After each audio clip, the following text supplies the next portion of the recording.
आज हम लोग पढ़ेंगे 28 एफोरिज्म, ठीक है। बट हम लोग जब भी पढ़ेंगे कि होम्योपैथी में क्योर कैसे होता है, how cure occur in homeopathy, modus operandi जिसे हम लोग बोलते हैं, कैसे पॉसिबल होता है, उसका एक्सप्लेनेशन क्या है, तो हमेशा 3 एफोरिज्म साथ में पढ़ना है, 28, 29 एंड 148 एफोरिज्म।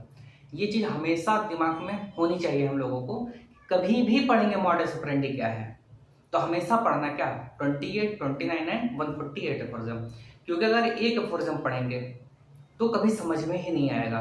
तो ये एक तरीका है, जैसे हम कभी लेक्चर डालते हैं कि पहला एफोरिज्म डाला, सेकंड डाला, थर्ड डाला, बट एक इंडिविजुअल पढ़ने के लिए तो ठीक है, जैसे एक पढ़ने का तरीका होता है, ठीक है, हर आदमी का पढ़ने का तरीका होता है। कोई एफोरिज्म वाइज एफोरिज्म पढ़ना चाहता है तो सही है, बट अगर उसे टॉपिक में समझना हो कि मॉडस ऑपरेंडी क्या है तो उस केस में उसे इन 3 एफोरिज्म को साथ पढ़ना होगा।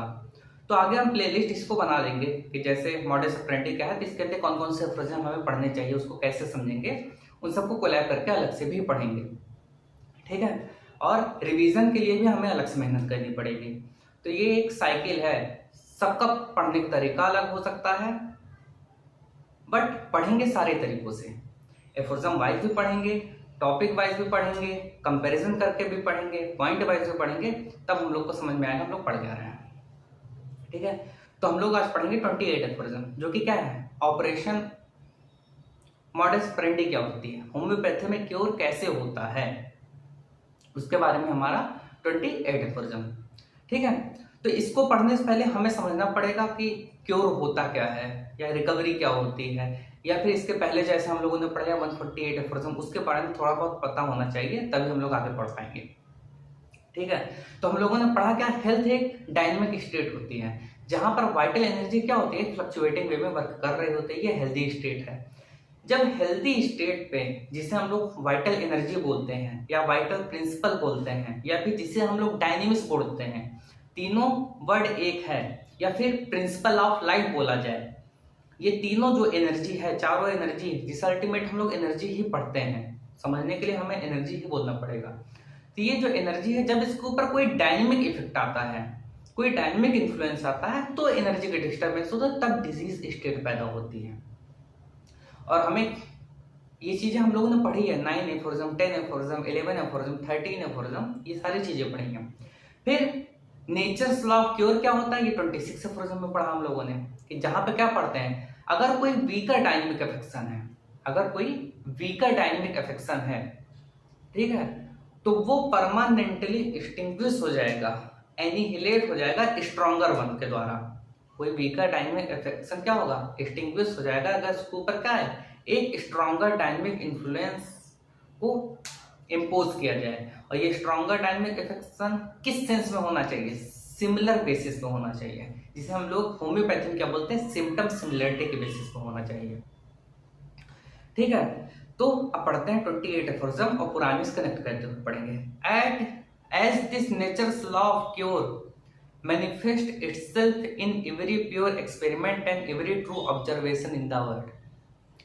As this natural law of cure, तो नेचर्स लॉ ऑफ क्योर क्या था, 26 एफोरिज्म में पढ़ा हम लोग, जिसे हम लोग क्या पढ़ते हैं, होम्योपैथिक लॉ ऑफ क्योर बोलते हैं, जहां पे क्या पढ़ते हैं कि एक वीकर डायनेमिक एफेक्शन को परमानेंटली एक्सटिंग्विश किया जाता है स्ट्रॉन्गर डायनेमिक एफेक्शन से, बट अगर दोनों क्या हों, सिमिलर हों। उसके एग्जाम्पल पढ़े थे, मॉरल एग्जाम्पल पढ़े थे, जैसे कोई दुखी हो, अगर उससे बड़ा दुख आ जाए, जैसे किसी के फ्रेंड से ब्रेक हुई है, किसी 2 दोस्त अलग हुए हों, वहाँ पर दुख होगा, बट वहीं पर किसी के फैमिली में डेथ हो जाए तो उससे बड़ा दुख हो जाएगा। तो वो क्या हुआ, एक stronger dynamic affection weaker dynamic affection को क्या किया, हटा दिया। एक दुख था बट वो छोटा दुख था, उससे क्या हुआ, एक स्ट्रॉन्गर दुख जो ग्रीफ था वो क्या कर देगा, उसे हटा देगा। ये एग्जाम्पल के थ्रू था। तो as this nature's law of cure, ये जो नेचर का क्योर करने का ये जो लॉ है, manifest itself in every pure experiment, ये खुद को प्रेजेंट करता है। मैनिफेस्टेशन का क्या मतलब होता है, प्रेजेंट करना, प्रस्तुत करना। ये खुद को प्रस्तुत करता है, प्रेजेंट करता है इटसेल्फ, खुद को, इन एवरी प्योर एक्सपेरिमेंट, जो भी प्योर एक्सपेरिमेंट होगा, and every true observation in the world, इस पूरे वर्ल्ड में अगर हर एक रियल ऑब्जर्वेशन किया जाए तो ये हमें क्या होगा, दिखाई देगा, मैनिफेस्टेशन हमें इसके देखने को मिलेंगे, वो खुद को प्रस्तुत करता हुआ दिखेगा।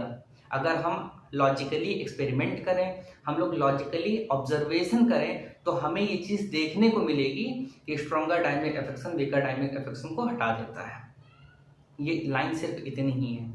जैसे every true observation in the world, तो 26 सेफोरिज्म के जो नीचे तीनों एग्जाम्पल दिए गए थे, डिजीज के थ्रू एग्जाम्पल, या फिर जहाँ पे हम लोग पढ़ते हैं कि जो जुपिटर की रोशनी है, बृहस्पति की रोशनी है, वो जब सूरज उगता है, उगता क्या, जब सूरज की रोशनी ब्लूम करती है तब जुपिटर की रोशनी क्या हो जाती है, वैनिश कर जाती है। ये भी एक ऑब्जर्वेशन है, ठीक है।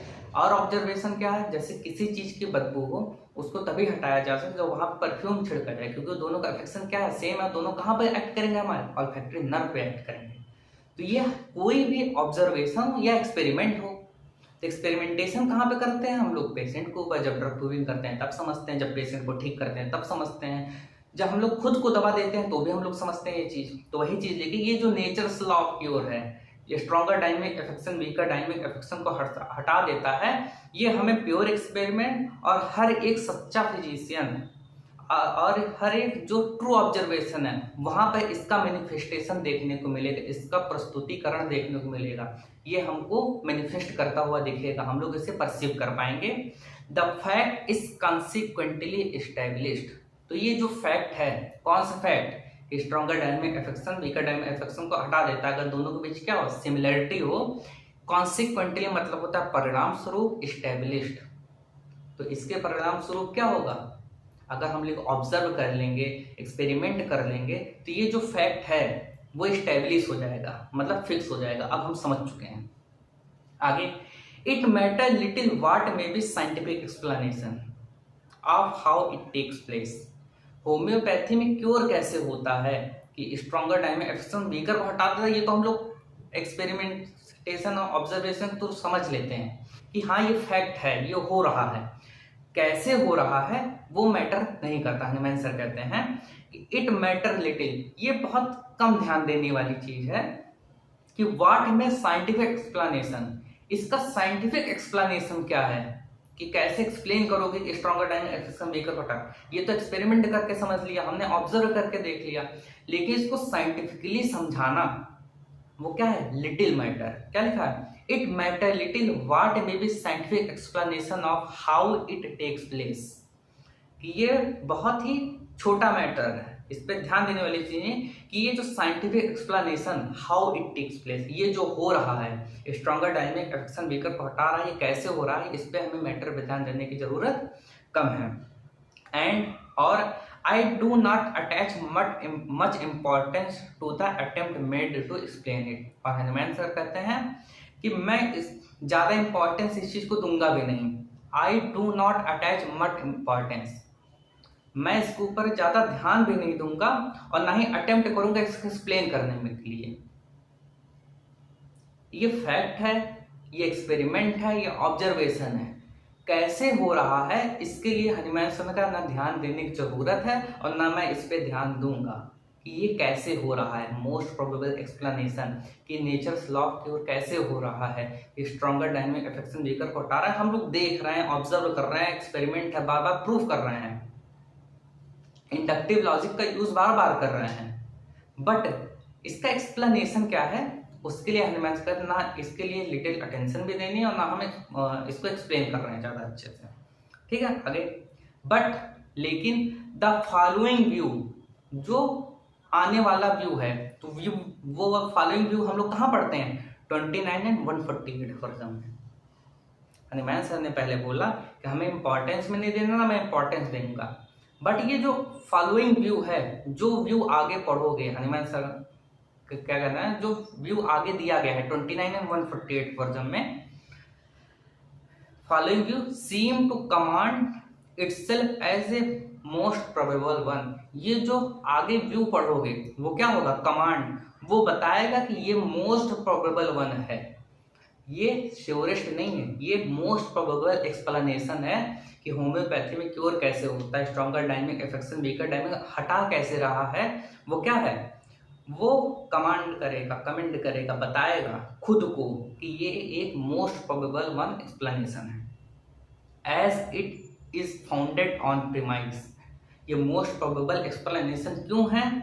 एज इट इज फाउंडेड, क्योंकि ये जो समझाई है मैंने चीजें, जो आगे मैंने बताया है, is founded on premises. Premise मतलब होता है किसी चीज का बेस होना, आधार होना, डिराइव्ड फ्रॉम एक्सपीरियंस। मैंने अपने लाइफ में हनुमान सर करा है, जो मैंने ऑब्जर्वेशन किया है, एक्सपेरिमेंटेशन किया है, ये जो एक्सपीरियंस गेन किए थे उसके बेसिस पे मैं समझा रहा हूँ, इसलिए मोस्ट प्रोबेबल एक्सप्लेनेशन है। ऐसा में तो देखो क्या लिखा है, द फॉलोइंग व्यू। तो हम लोग कहाँ पढ़ेंगे उसको? 29 एंड 148 में पढ़ेंगे। View seem to comment itself as the most probable one. ये खुद को बताएगा, कमेंट करेगा, प्रस्तुत करेगा, बताएगा इटसेल्फ, खुद को, as the most probable one.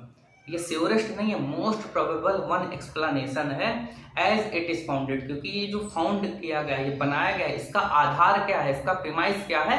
Experience है। ठीक है, तो उम्मीद करते हैं कि 28 एफोरिज्म समझ में आया होगा। ठीक है, अब इसके बाद हम लोग क्या पढ़ेंगे? 29 एफोरिज्म। आज के लिए बस इतना है।